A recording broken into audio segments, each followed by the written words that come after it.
17절에서 24절까지입니다. 누가복음 10장 17절부터 24절까지 말씀입니다.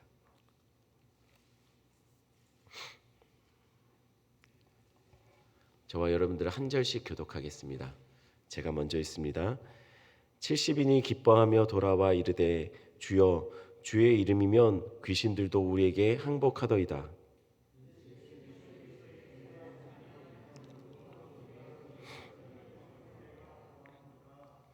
내가 너희에게 뱀과 정갈을 밟으며 원수의 모든 능력을 제어할 권능을 주었으니 너희를 해할 자가 결코 없으리라.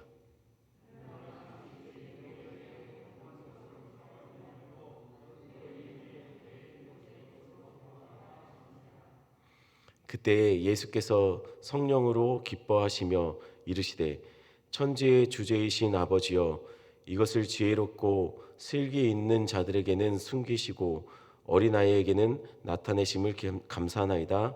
옳소이다. 이렇게 된 것이 아버지의 뜻이니이다.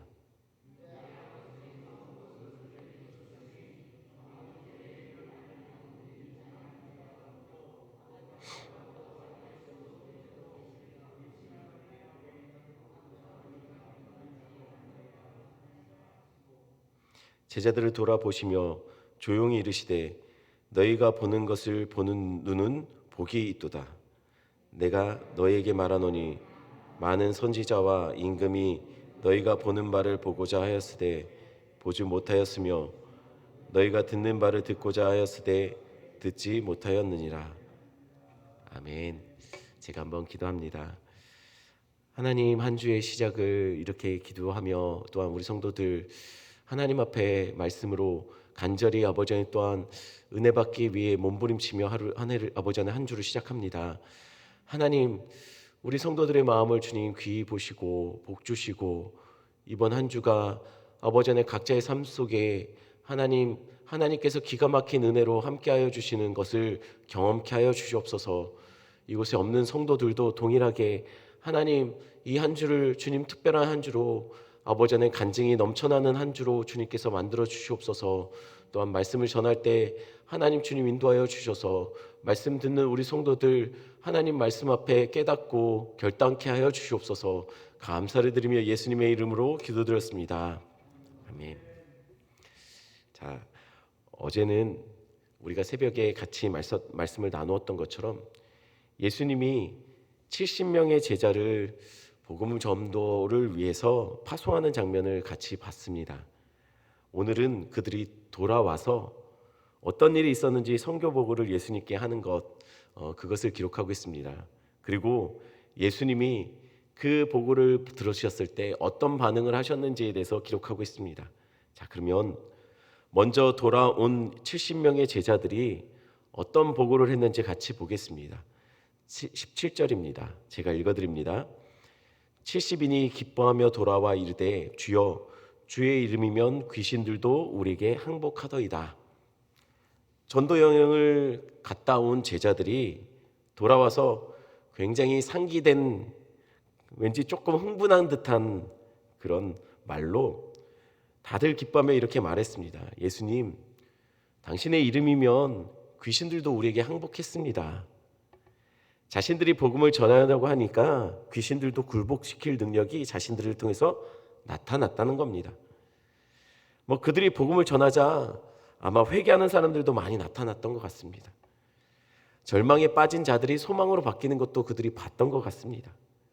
그러니 얼마나 놀랍고 흥분됐겠습니까?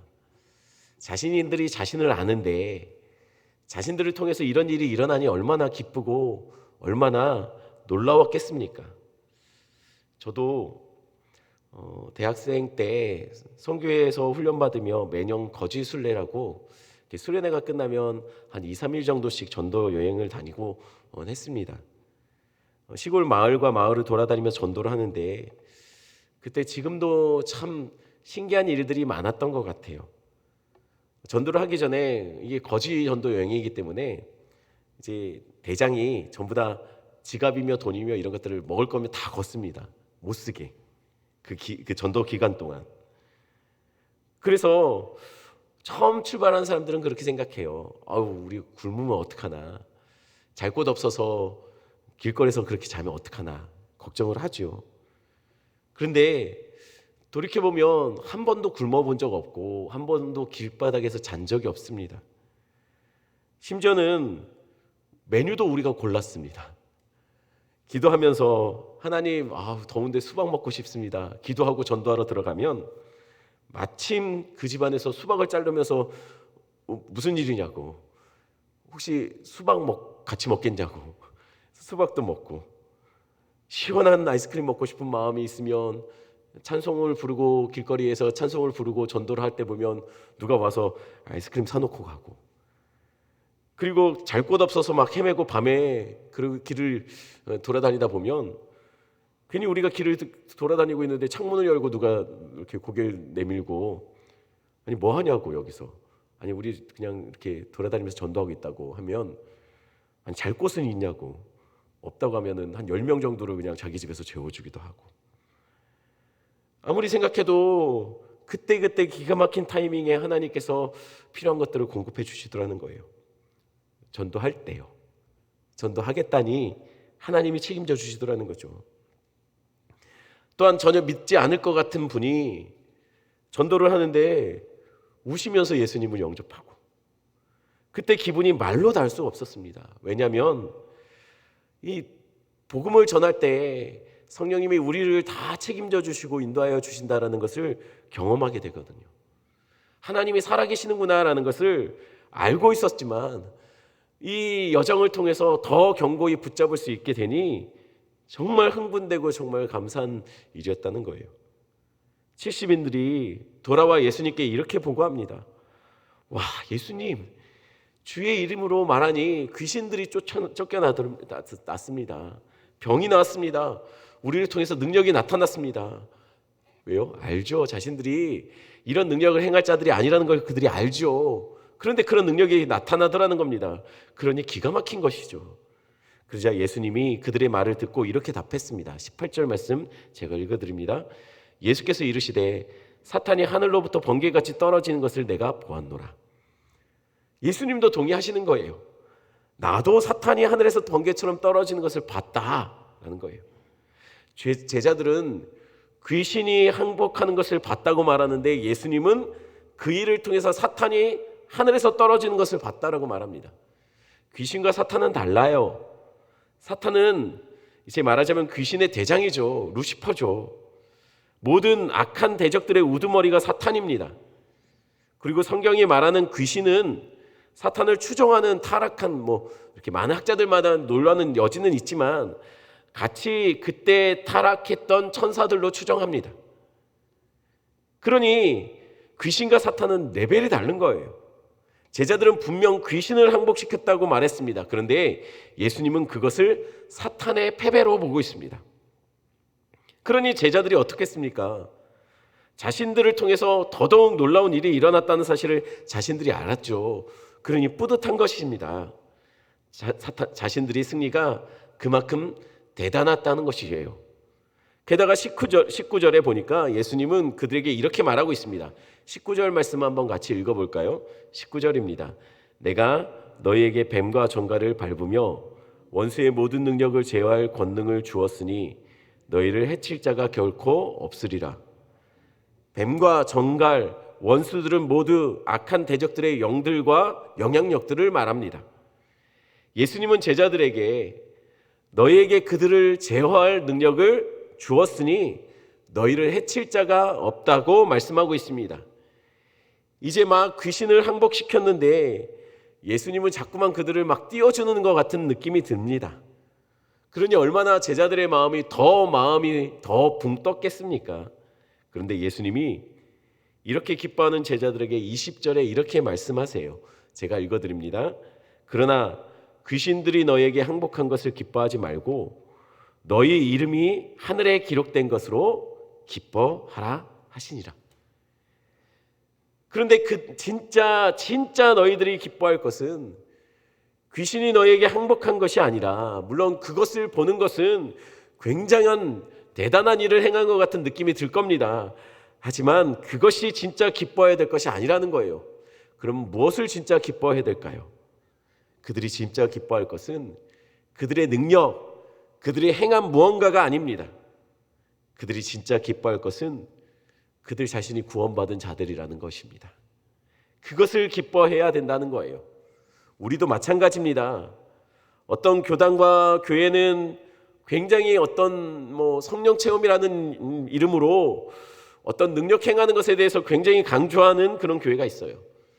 방언이나 은사나 병 고치는 거나 신비한 능력을 보여주며 그것에 열광하고 그것을 굉장히 중요하게 다루고 있는 사람들이 있습니다. 제가 어렸을 때만 해도 교회들이 신유집회라는 이름으로 현수막을 걸고 능력의 종 누구누구 이곳에 오다 이런 현수막을 걸어놓고 사람의 어떤 행하는 능력을 사람들 앞에서 보여주며 그것으로 전도 집회에 있냐 이렇게 하는 경우들이 있었습니다. 실제로 그런 집회를 하면 많은 사람들이 몰려오고 그 신비한 어떤 무언가를 보며 환호했습니다. 그런데 진짜 기뻐할 것은 우리가 행할 수 있는 무언가가 아니라는 거예요. 사실 그 능력이 우리 것도 아니고요. 우리를 통해서 성령님이 역사하실 수도 있습니다. 하지만 그렇게 행하는 것이 복음을 전하는 것이 아니죠. 성경은 그런 것으로 기뻐하라고 말하지 않고 있습니다. 진짜 기뻐해야 될 사실은 따로 있습니다. 그것은 바로 우리 같은 죄인이 구원받았다는 사실입니다. 그래서 예수님은 이렇게 말씀하시는 거죠. 21절 제가 읽어드립니다. 그때 예수께서 성령으로 기뻐하시며 이르시되 천지의 주제이신 아버지여 이것을 지혜롭고 슬기로 있는 자들에게는 숨기시고 어린아이에게는 나타내심을 감사하나이다. 옳소이다. 이렇게 된 것이 아버지의 뜻이니이다. 예수님은 하나님께서 지혜롭고 슬기로운 자들에게는 숨기신 그것이 어린아이들에게는 나타났다라고 그것으로 감사하고 계십니다. 그럼 지혜로운 자들에게 숨겨진 것이 무엇일까요? 바로 진짜 기뻐해야 될 것, 구원의 진리가 지혜로운 자들에게 숨겨졌다라고 예수님은 말하고 있습니다. 아니, 구원받을 진리는 어린아이가 아니라 지혜로운 자들이 알아야 되는 거 아닌가요? 그런데 왜 지혜로운 자들에게 숨겨지고 있는 것일까요?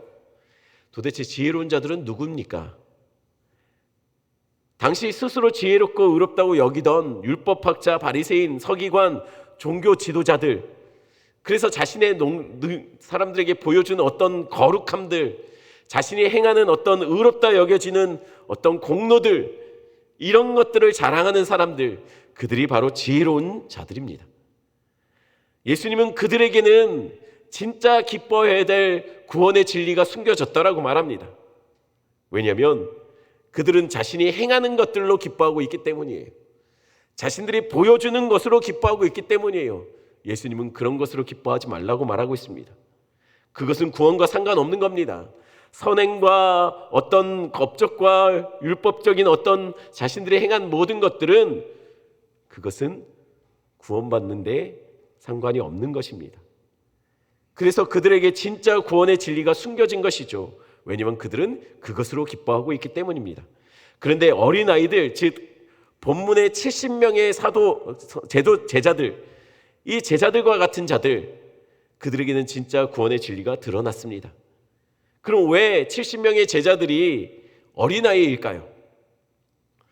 제가 여러 차례 말했던 것처럼 성경에서 말하는 어린아이는 단순히 나이가 어린 자들만을 말하는 것은 아닙니다.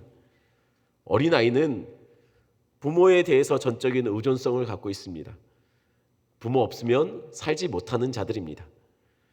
부모 곁에 있어야 평안을 누리고 안심하고, 그래서 늘 부모와 떨어지지 않으려고 하는 것이 바로 아이들입니다. 제자들이 그렇다는 거예요. 제자들이 예수님을 떠나면 아무것도 할 수 없는 자들입니다. 예수님 아니면 살 수 없는 자들이에요. 그래서 어찌됐든 예수님 붙잡고 살며 예수님 따라다니며 사는 자들, 그들이 바로 어린아이와 같은 바로 이 제자들이며 제자들의 전한 복음에 반응하는 자들이 바로 어린아이와 같은 자들이에요. 진짜 구원의 비밀은 내 공로, 내 능력에서 나타나는 것이 아니라 예수를 통해서만 구원의 길이 있습니다. 예수 만나야 구원받는 겁니다. 내가 뭔가 대단한 일을 행해야지 그래서 구원받는 것이 아니라 예수 만나야 구원받는다는 것이에요. 그래서 23절, 24절에 예수님이 이렇게 말씀하시는 거죠. 우리 23절, 24절 말씀 같이 읽어볼까요? 같이 읽겠습니다. 제자들을 돌아보시며 조용히 이르시되 너희가 보는 것을 보는 눈은 복이 있도다. 내가 너에게 말하노니 많은 선지자와 임금이 너희가 보는 바를 보고자 하였으되 보지 못하였으며 너희가 듣는 바를 듣고자 하였으되 듣지 못하였느니라. 예수님은 지금 제자들에게 지혜로운 자들에게 감추어졌던 그 진짜 구원의 진리, 그 감추어진 진리를 지금 감추지 않고 드러내고 계십니다. 너희는 지금 진짜 그 구원이 무엇인지를 보고 있다는 거예요. 그것이 무엇입니까? 오래전 많은 선지자들이 임금들이 그토록 보고 싶었지만 보지 못했던 것, 듣고 싶었지만 듣지 못했던 것, 바로 그 예수와 예수님의 말씀을 지금 제자들은 눈앞에서 보고 있고 듣고 있는 겁니다. 그러니 제자들이 진짜 기뻐해야 될 것은 능력 행함이 아닙니다. 예수를 만난 겁니다. 예수를 안 겁니다. 예수를 통해서 복음을 받아들인 겁니다. 우리가 진짜 기뻐해야 할 것도 마찬가지입니다.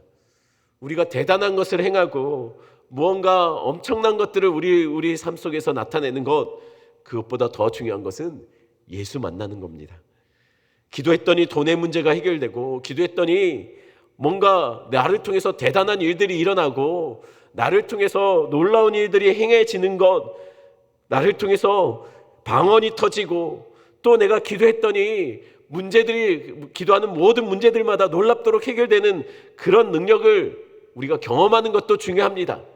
그러나 진짜 중요한 것, 진짜 우리 안에 나타나야 될 것은 예수 만나는 경험입니다. 예수면 충분하다는 경험입니다. 예수밖에 알지 못하는 자로 그렇게 살아가는 기쁨입니다. 그런 기쁨들 누리시는 우리 오산제일교회 성도들 되기를 간절히 축원합니다. 말씀 생각하시면서 함께 기도하는 시간을 갖겠습니다. 계속해서 나라와 민족을 위해서 이 땅의 악법들, 동성애와 동성혼 등 하나님이 기뻐하지 않는 문화들이 뿌리채 뽑혀나갈 수 있도록 주님 도와달라고 위해서 기도해 주시고요.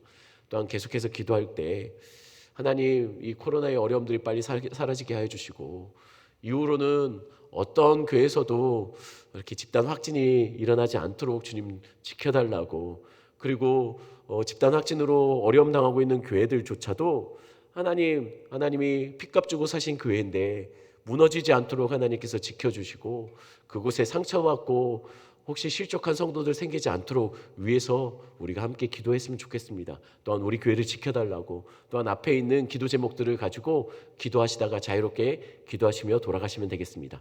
함께 기도하겠습니다.